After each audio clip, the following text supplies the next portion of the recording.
Ladies and gentlemen, welcome back to the analysis of YOLENO TV. I hope you well from wherever you're watching this channel. Well, we still remember the story of Margaret Nduta. Margaret Nduta is a Kenyan who was arrested in Vietnam in connection with the luggage that had cocaine amounting to around 2 kilograms.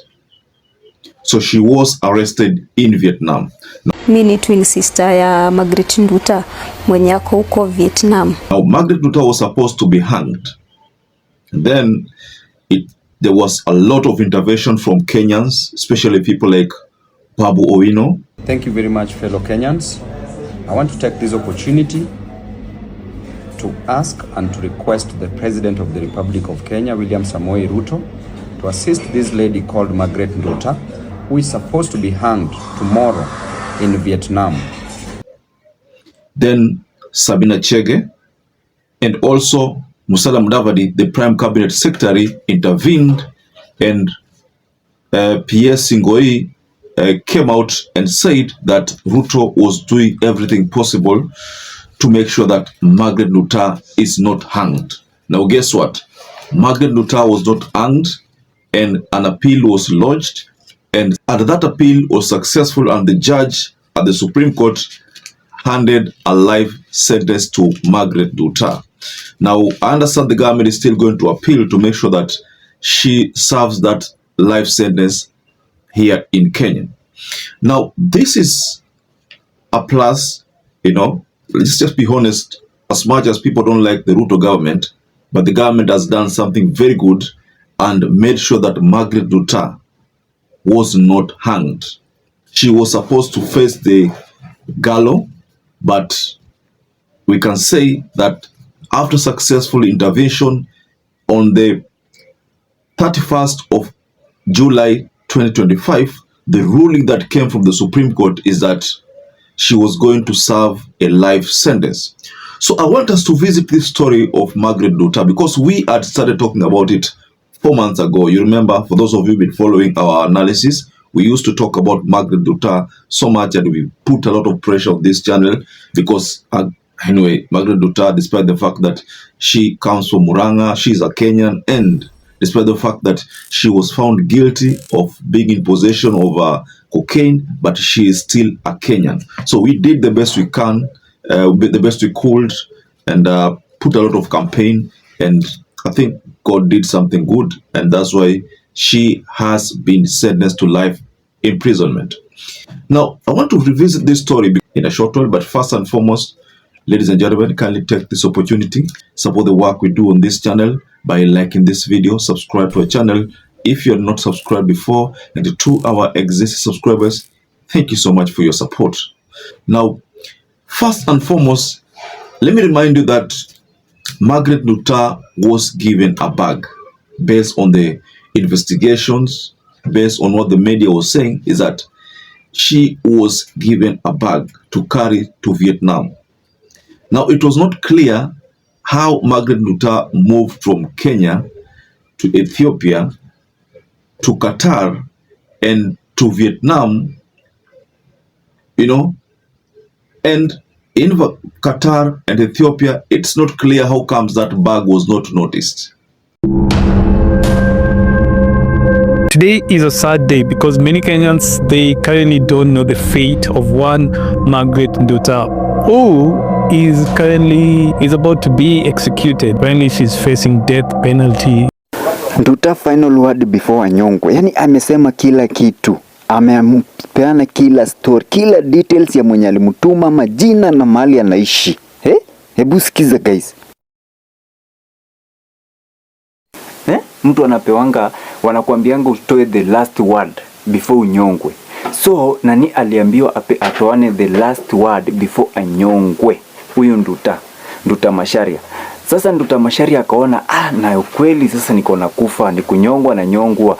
Ya nini niendelee kukufa na siri na watu ambao walinituma bado wanaishi? Bado wanaishi.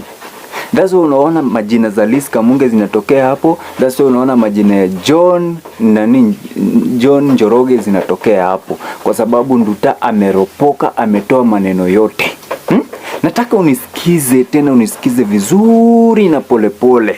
Nikuelezee venye Nduta alielezea statement venye kulienda. Ilikuwa March tarehe 6, 2023. Ndo Nduta alianza hiyo safari ya nini? Ya alishikwa huko nini na hizo madawa za kulevya huko Vietnam. Ndo Nduta alishikwa na Vietnam na dawa za kulevya. Na Nduta si ati alitraveled one day. Nduta alitoka Kenya na alitravel na bus. Kwa sababu ma DCI wameenda mpaka kwa nini? Si basi, alitravel na gari personal. Kwa sababu ma DCI wameenda mpaka kwa uwanja ya ndege, wakaconfirm hakuna rekodi yoyote ya Nduta alitravel huko na alikuwa anaenda wapi. So history yote ndo maana nawaambia, unajua wanasemanga sometime listen to a foolish, anaweza kuwa na kitu ya kukuambia. Sasa wewe unakuja kunijaji hapo kwa comment section, na mimi niko na kuambia the details na uchunguzi yenye mimi mwenyewe nafanya. So Nduta kama angekuwa anajua basi anaenda utakubalije? Tangu siku gani ukasikia Saudi Arabia unaenda na basi? Juu anasema watu familia inasema ati walikuwa anaenda, ati Nduta alikuwa amwambia anaenda Saudi Arabia kazi. Saudi Arabia ikaenda aje na basi? Nduta na gari ya barabara. Nduta alikuwa anajua what's going on. That's why hata venye alishikwa huko mnasikia alikubali kila kitu. Na wakamuitisha familia kwa sababu before unyongwe familia wanakuanga hapo wameenda wamesaini makaratasi, na familia wakisaini makaratasi ndio unanyongwa, na wanakuanga hapo kwa kioo kwa dirisha nyingine na kuanga hapo ya kioo wanakuangalia life ukinyongwa. Ama ujoe unasuende usache hapo nini nini mambo history ya kunyongwa venye na kuanga ama kuuawa venye na kuanga. So guys, iko hivi. Nduta alitoka Kenya na gari personal. Na hiyo gari ndo unasikia inaaminika ni ya Liz Kamunge. Huyo msichana mwenye ulisikia kuna wakati alikuwa wanamuita hiyo kampuni yake ya travel ni scam. Unaona? Sasa Njoroge ni broker. Huyu John Njoroge. Unajua huku kuna kuanga na siji kama kwenu kuko. Huyu ama broker wanatembeanga kwa makijiji wakitafuta nini? Watu wa kuenda Saudi Arabia, au mabroker wanasemanga sisi ni tunakupeleka kwa agent, sijui tunakupeleka mabroker, tunawaitanga mabroker huku kwa mtaa. Mnawajua. So John Njoroge ndo broker mwenye alikuwa anatembea kwa kijiji huko ya kina Nduta akitafuta watu. Unaona? Na sasa venye alifika huko hata alipatanga ule sister ya Nduta, Mdondo. Nduta akamwambia huyo twins wake huyo twins akamwambia Nduta wetu anakuanga wapi? Ako Tao. Unaona? Sasa story kaanzia hivi venye Nduta anasema. Nduta kwanza kabisa alishikwanga kwa maandamano ya hiyo March 2023, ile maandamano ya baba. So unakumbuka kulikuwa na maandamano kubwa sana pale Githurai. Hapo ndo alishikiwa Nduta. Na venye alishikiwa hao watu wao kusafirisha madawa hawa walikuanga na deal, wanaenda wanatoa mtu wako ndani huko wanakutolea bond, wanakupea offer. Wanakuuliza una maandamana kwa nini? Sasa Nduta aliulizwa una maandamana kwa nini? Akasema maisha ni ngumu, sijui mimi ni single mother niko na mtoto Nataka munisikize statement ametoa na nini ametoa neno lake la mwisho before anyongwe. Sasa wakampea offer, wakamwambia sisi tuko na kuna kamzigo tunakupea usafirishe. Unasikia? Saizi Nduta ameamua kuongea ukweli. Kuna kamzigo ni tunakupea usafirishe. Tunataka usafirishe hiyo mzigo iende wapi? Unaipeleka Vietnam. Kuna mama unampelekea huko hii mzigo na usitaki kujua mzigo ni gani. Anasema aliuliza mzigo nini, akaambiwa mzigo wewe bora upeleke mzigo yenye tunakupatia. Unaona? Haya, akauliza mtanipea pesa ngapi? Wakamwambia tutakulipa 100 and ngapi? 50. Nduta akasema kwanza hapana, mniongezee hiyo pesa ni kidogo. Wakamwambia haya basi, unataka pesa ngapi? Akasema 170,000. Wakamwambia hapana, fanya hivi, wacha tutakulipa 167. Unaona? Sasa Nduta akasema hapana, mnipatie kwanza deposit. That's why walimpea akaachia familia yake. Tangu siku gani unasikia mtu anaenda Saudi Arabia, una pesa umeachia familia yako pesa deposit? Umewachia pesa ka pocket money. So Nduta akapewa sijui ni 15k. Alisema 15k akapewa. Hapo na hapo sasa ndo akasafirishwa polepole hiyo siku na personal car, private car. Akapelekwa mpaka wapi? Ethiopia. Venye alifika Ethiopia, Nduta anasema alika Ethiopia 10 days bila kutravel. 10 days bila kutravel. Hapo sasa ilikuwa ni kupumzika, wachore mahesabu venye ataingia uwanja ya ndege na hizo dawa. Unaona? Dili kaiva akaingia kwa ndege pale Ethiopia. mpaka wapi? Qatar. Akafika Qatar. Qatar venye alifika hakuenda direct. Yeye anasema hakuenda direct, ati alifika Qatar venye alikuwa amesema, baadaye akapanda ndege ya Qatar tena alikaa Qatar. Ndo ujue hii story ni Nduta ametoa ni ukweli, kwa sababu anasema wahusika wakuu ni watu wako na pesa sana hapa Kenya, ni watu wako na dokuruka, ni watu wako na pesa, na wengine ni viongozi wa serikali, na si yeye mmoja. Wasichana wengi sana wanatumika kupeleka madawa, wakisemekana wanaenda kazi Qatar. So akakaa hapo kwa muda Qatar, wakichora mishoni venye itaingia. Kila uwanja wa ndege inakuanga na nini, si ati ni Vietnam peke yake, kila uwanja wa ndege inakuanga na nini, check up kali. So dili kaiva pale, wakaliongana akaingia kwa ndege wapi? Vietnam. Sasa venye alifika huko ndo alishikwa na hizo madawa. So that is the main reason why many have been arguing that Margaret Nduta was not innocent. But if you look at this story again further, there are people who are saying that someone could have swapped his bag. But again, someone was arguing that it cannot be the case that someone had swapped her bag. But we also have a story that she was paid $1,300 US. This amounts to around 100 and something thousand Kenya shillings. That is the fee that she was given to carry the suitcase to Vietnam, and there's someone who was supposed to receive it in Vietnam. From what I see and from what I gathered, ladies and gentlemen, Margaret Nduta never knew that the punishment in Vietnam would have been that kind, So again, it's not yet clear how comes this bag moved from Kenya through Ethiopia, through Qatar. And we know the sophisticated nature of Qatar airport.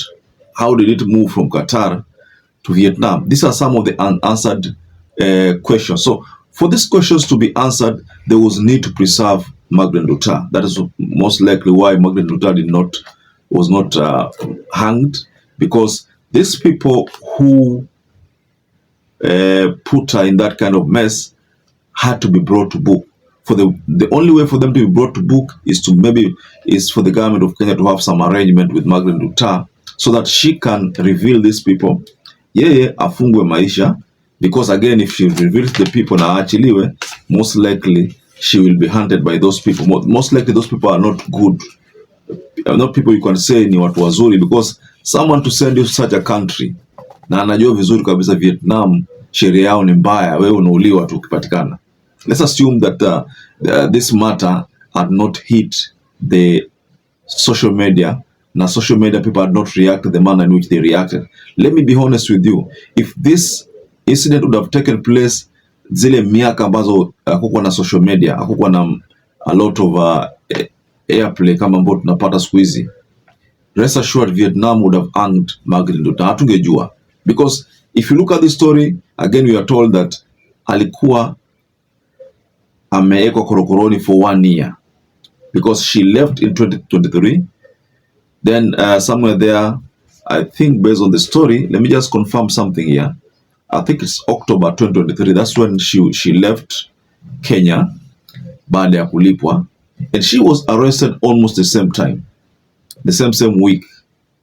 Now take a look at this. All that time hadi leo, let's say hadi April, it means 1 year alikuwa ndani and nobody was talking about it. But then when a video surfaced about the mother crying, that is when now people realize that this matter was this was a very serious thing. That is how the social media, we can say that I give kudos to most people who reacted to it, because social media really did it. Now, just go below the comment section and tell us whether you think, based on what the government did for Margaret Nduta, who do you now vote for this regime? I remember in March, someone there was a video that was shared.